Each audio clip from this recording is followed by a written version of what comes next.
Sa isang ilog sa Bulacan, may natatagong kayamanan.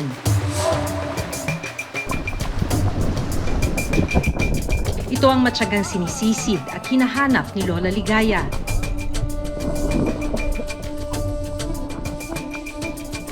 Hirap man dahil sa kanyang edad,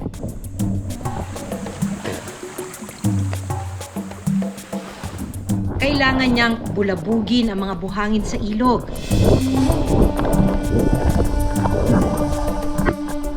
Buhatin ang malalaki at mabibigat na bato.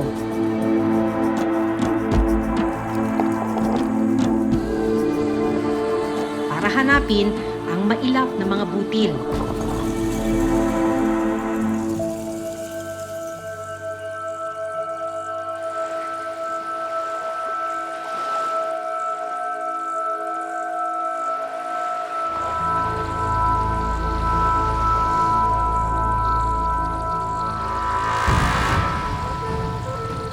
Mga latak na ginto na magdadala ng pagkain sa kanilang hapag.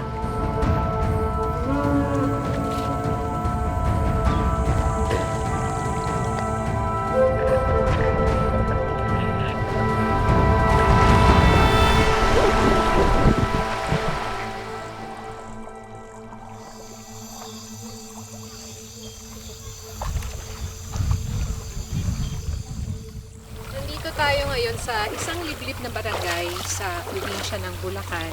Pupuntahan natin yung isang pamilya na para madagdagan yung kanilang kita ngayong tag-init, kumukuha ng ginto sa ilog.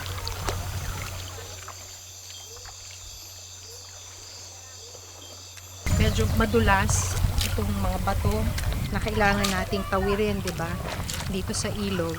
So maliban dito, medyo malayo na to mula dun sa mismong bayan. At mula roon, kailangan tawirin itong ilog na to.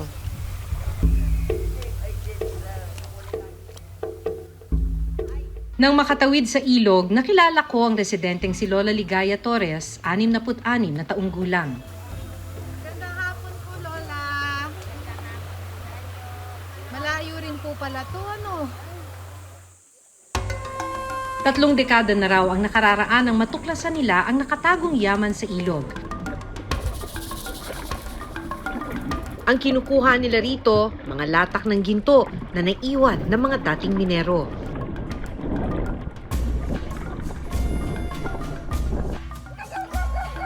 Mag-alas 9 ng umaga, naghanda na si Lola Ligaya. Bitbit ang isang goggles na tinatawag nilang antipara at isang bilog na kahoy na tinatawag nilang dulang. Naglakad na siya kasama ang 2 taong gulang na apo na umaasa rin sa kanya papunta sa ilog para simulan ang paghahanap sa mailap na ginto.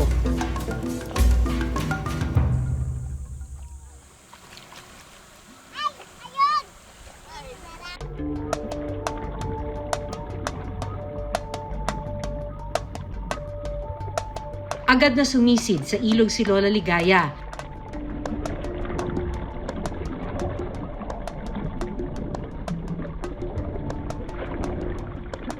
Sinimulan ang pagdudulang o pagmimina ng ginto. Swertihin kaya sila ngayon? Makailang ulit na sinipat ang buhangin sa ilalim ng ilog. Sa pag-asang makakita ng ginto.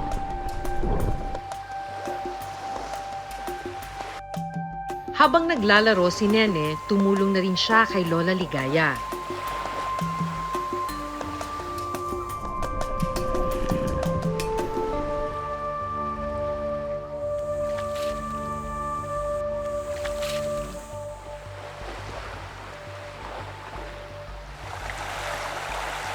Ang isa pang apo ni Lola Ligaya na si Adrian, tumulong na rin sa paghahanap ng ginto. Kwento niya, 5 taon pa lang nang matuto siyang magmina. Gusto rin po matuto dahil yun po yung kinamulatan kong trabaho ng magulang ko.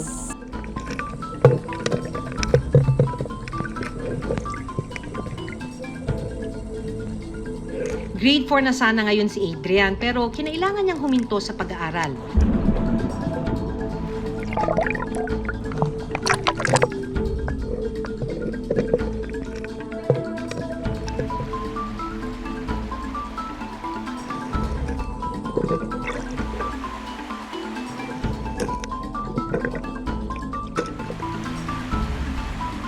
Mahalaga po yun dahil doon po yun lang po yung napakakuha namin ng pagkain.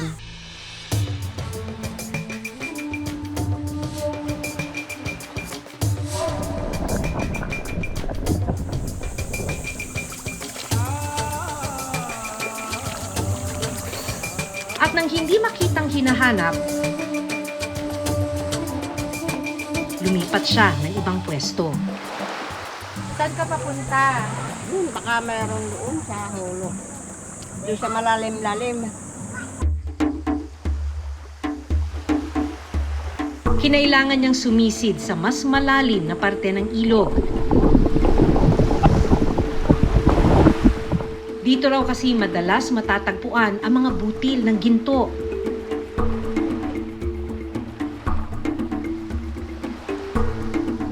Pero dahil na rin sa kanyang edad, hirap na si Lola Ligaya na makatagal sa ilalim ng tubig.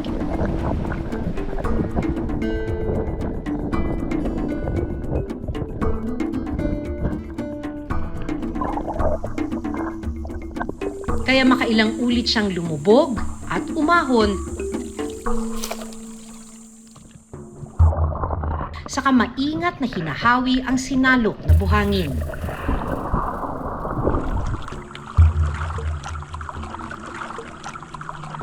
Binubuklatan ko ng bato. Saka ko pinukutkot yung buhangin. Iniipon ko tapos ay dinadakot ko ng baang niyog. Ako inalagay sa dulang.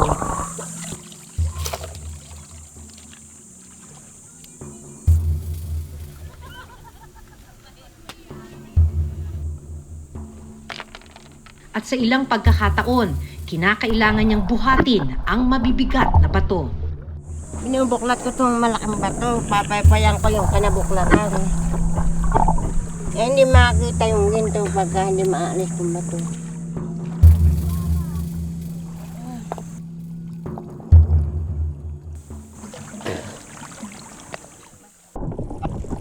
Muli niyang binulabog ang mga buhangin. Isinalok sa dulang at saka hahawiin sa pag-asang makakuha ng mineral.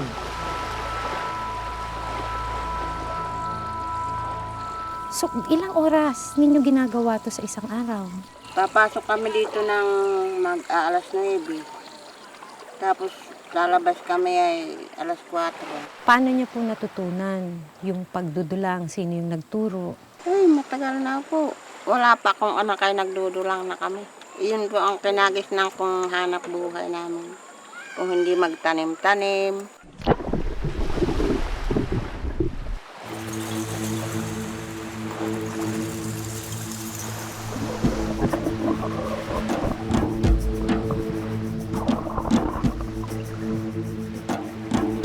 Matapos ang mahigit 2 oras na pagsisid,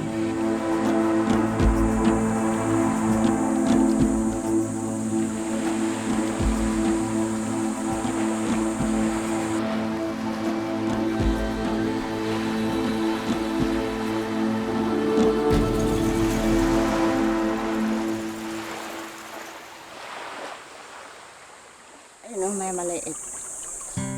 isang gatuldok na kumikinang ang nakita ni Lola Ligaya.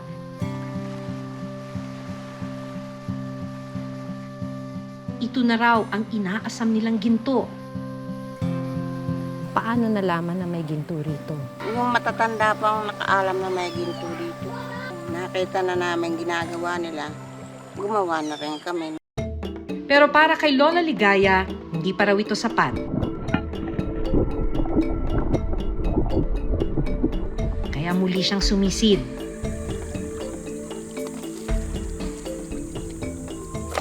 Maya-maya pa, Ay, nakakita rin ako sa wakas. Katingin. Maliit pa ito. Pangkaraniwan lang na nakukuha dito. Ganyan kalalaki. ang nahanap na butil ng ginto, maingat na iniipon ni Lola Ligaya sa isang maliit na boteng nakakwintas sa kanyang leeg.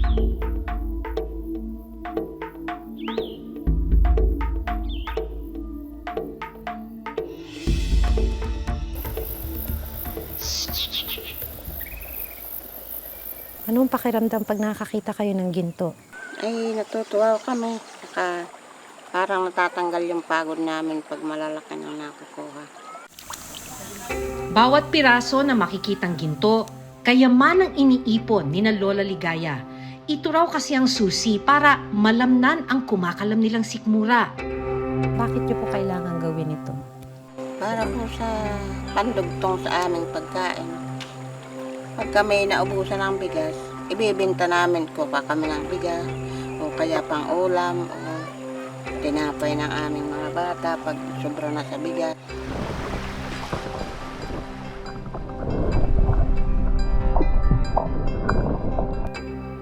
Matapos ang 2 oras na sisid, 2 maliit na piraso ng ginto ang nahanap nila. Konti po ito. 4 na araw ko na itong pinapay pa yan. 4 na araw. Opo. Tapos gaano ho karami yan? Baka mga kalahating miligram na siguro. Pag binenta po yung kalahating miligram, magkano po yung inaasal? 125 siguro. So mga 125 pesos po ito na 4 na araw nyo ng pinapaypay. Ilang minuto bago mag 12:00, naghanda na sina Lola Ligaya ng kanilang pananghalian.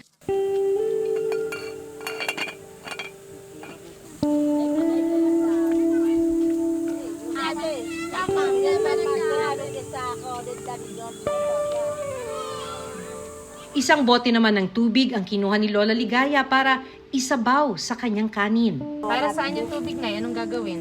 Bahog sa kinain. Isasabaw. Yan na yung pinakaulam. Saka asin. Ano?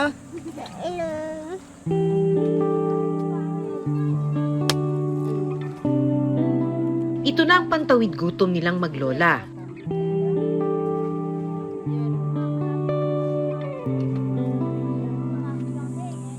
Bakit walang ulam? Parang nakakuha ng ulam. Hindi naman obrang manisid at walang isda na dito sa ilog. Habang wala pang kita, tiis muna sa kanin, tubig at asin sina Lola Ligaya.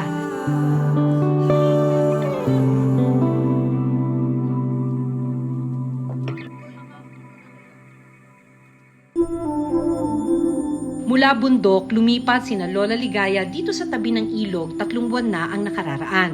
Ang nagsisilbi nilang tirahan, mga bahay na yari sa lona at kawayan. Itong lona ko na ito, nasusunog siguro sa araw.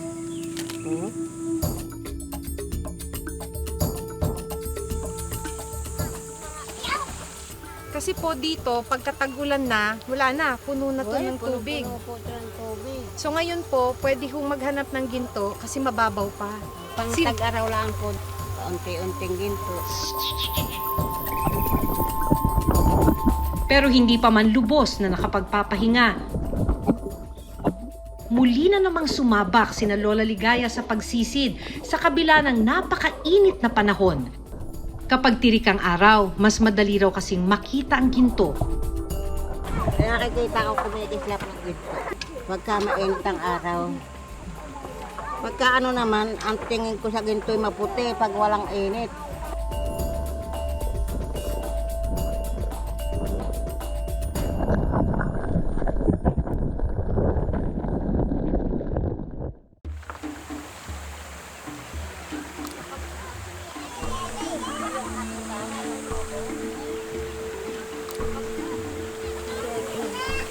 Habang abala ang marami sa pagsisid. Hindi sinasadyang na aksidente si Lola Ligaya. Nahulog yung bato, nalagyan, nadagan yung pa ako. Oh, nakalubak. Maitim na, oh. Yes, sir. Madalas ba yan nangyayari sa'yo? Ngayon lang, ma'am.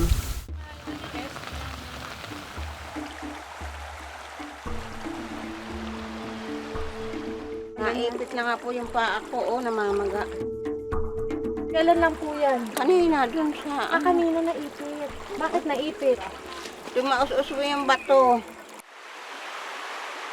Para mas maunawaan ang ginagawa ni na Lola Ligaya, sinabayan ko siya sa pagmimina.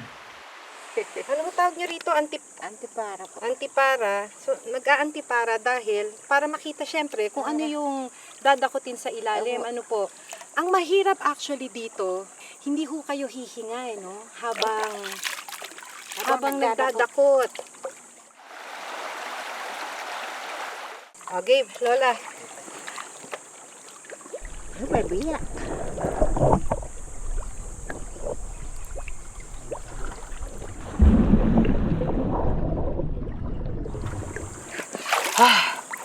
Mahirap naman.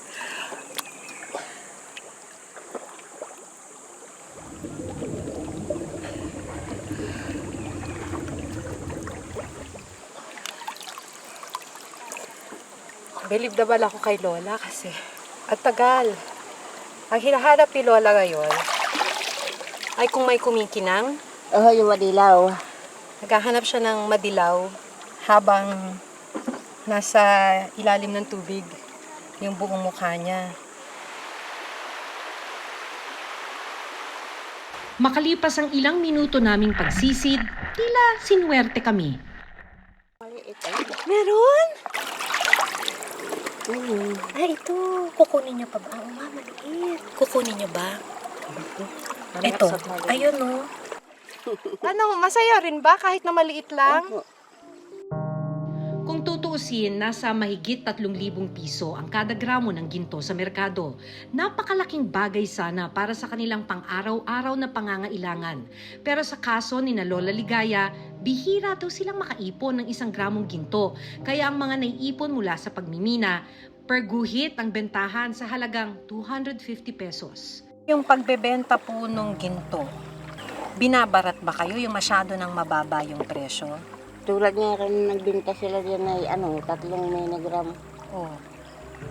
Binayaran na daw sila ng 500. Masyadong mura naman.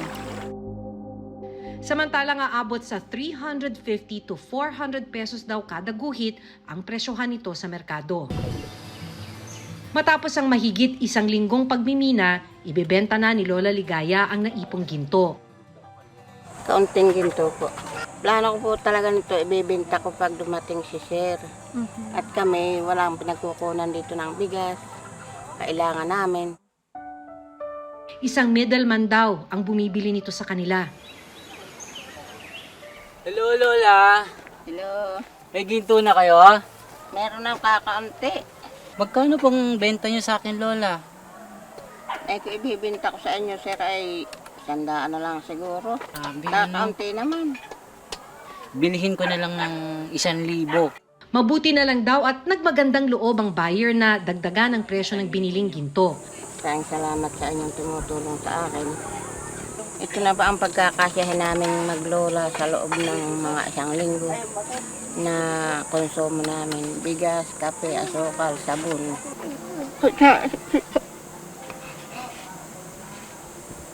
Bakit po kayo umiiyak pala? Malaking pera po yung 1,000. Hindi po, nagpapasalamat po ako.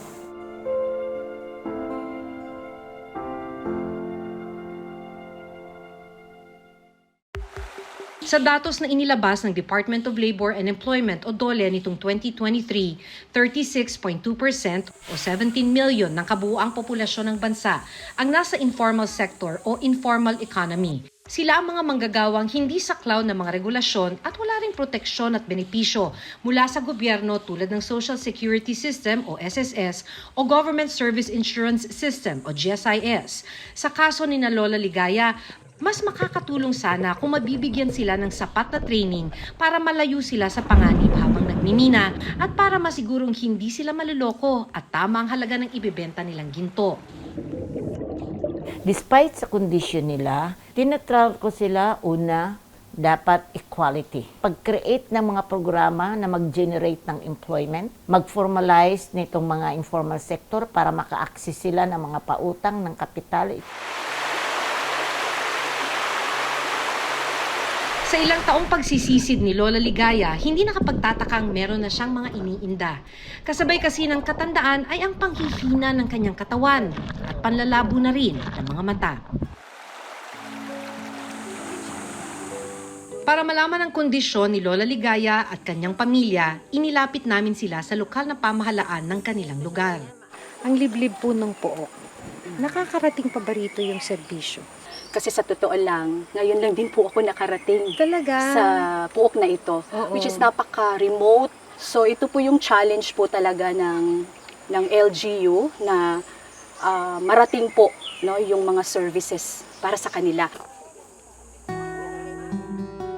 Sinuri din ng mga social at health worker ang mga bata at buntis sa pamilya. Wait lang, sige.